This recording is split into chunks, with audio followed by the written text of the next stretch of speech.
Welcome back to No Apologies on Beck. I am Lori Hins, with me Jan Wangler from Ladies of Another View. And tonight I'm very happy to have remoting in from, I think, somewhere on the East Coast is Dr. Murray Sabrin, the Emeritus Professor of Finance from Ramapo College of New Jersey. How did I say that? Ramapo? No, it's Ramapo. Okay, thank you.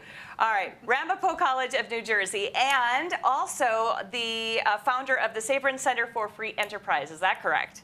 That is absolutely correct. Okay, I'm getting there. All right. So you have, it has been made aware to me that you have a very unique take on what we should be doing with our healthcare in the United States of America, Murray. Let me get a feel for what you are thinking. Well, basically, what I propose in my book is to go back to pre-1965, before Medicare, Medicaid, and Obamacare were passed. I grew up in the 1950s in New York City, and essentially we had the type of medical care that I'm proposing, which is you pay for your doctor's visits, you pay for your prescription drugs, and you need major medical insurance to pay for things that are very expensive, like an operation. My father had one in 1961 in New York City, and he was a blue-collar worker. It didn't bankrupt the family. There were no out-of-pocket payments, as I recall. It handled everything. And so what I'm proposing is that we go back to a system that was part of the American economy for decades, from the time of the beginning of the Republic up until the introduction or intervention of the federal government and state governments into medical care. What a novel idea, and I like the idea that you can pay cash for services then too. Yes. But then you have to know what those services cost. True. Well, this is why we need transparency. For example, I interviewed several doctors for my book, and one of the doctors I interviewed in Southwest Florida, who's a direct primary care physician, which means she's capped her practice at 800 patients. Most traditional practices have 2,000 or more than 2,000 patients per doctor. So that means they give you 10, 15 minutes per visit instead of a direct primary care doctor, which will usually give you anywhere from a half an hour to an hour, depending upon the issue that you're going into the doctor's office for. And the doctor is usually available 24/7 because you're paying a monthly fee if it's an individual. If it's a family of 3 or 4, you're paying a little bit more. Well, double or triple that amount. But the point is, it's affordable for the average family in America, and you get quality care. That's the model that I propose for family practices, for people to get direct primary care all across the country. And we need an incentive to get medical students who graduate to become direct primary care doctors, because we need so many of them to handle all the American people, the 330 million American people. So that's one part of the plan. Then what I call a super medical savings account, where you deposit money like an IRA or a 401k. That money is not taxed when you put it in. It Right. earns income tax-free as it grows, that account, and you take the money out tax-free. So that would pay for, let's say, an expensive blood test if you needed one, or some other services that are more than you would pay for out of pocket. But that account would build over your lifetime. And then you would need a catastrophic insurance policy in case you have, unfortunately, a medical condition that requires chronic care or a major operation.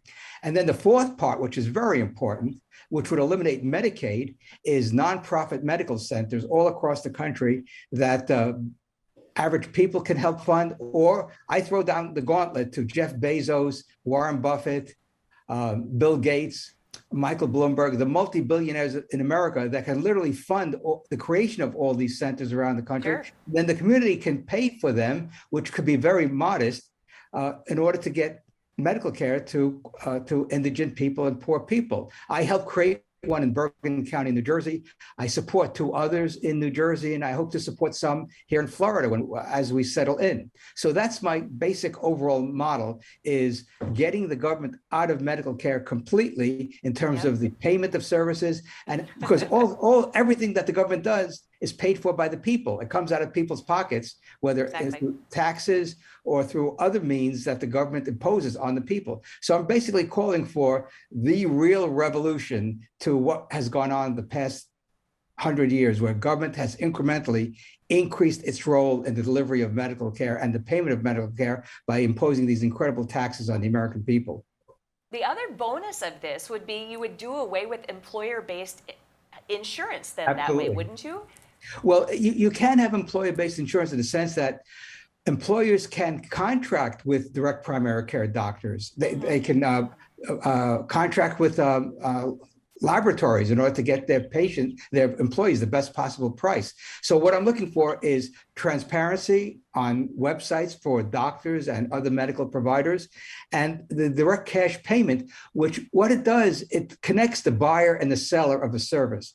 That's what we have in every other sector of the economy, whether it's housing, whether it's automobiles, whether it's cell phone service, whether it's food, whether it's clothing. So what I'm suggesting is the free market works in every sector of the economy. Let's have it apply toward medical care, and that would bring down the price of medical care in a way that people can't even imagine. I estimate, based upon the research I've done, we could probably reduce most medical costs anywhere between 50 and 75%.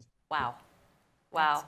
What a provocative idea. That is so innovative and so, but so funny because it's just throwback. It's just going back to the way it was previously. So that is brilliant. That's great stuff. So you wrote this book, and I want to talk about it in the next segment a little bit too. But you wrote this book and you talked about this too. Has the reception to your idea been favorable with people, or is it just like blowing people's minds and outside of the box?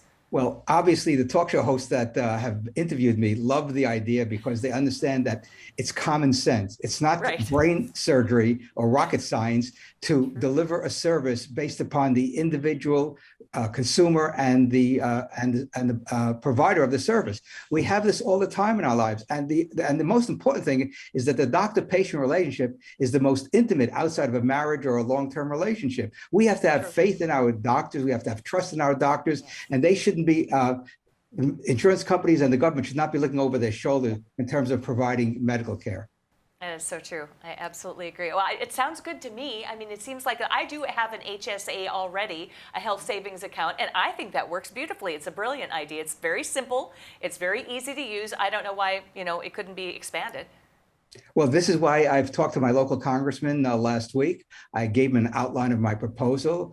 His district director was there also. He has a copy of my book, and I hope to continue a conversation with him. So hopefully he can introduce some legislation that will get us to where we need to go, which is free market medical care.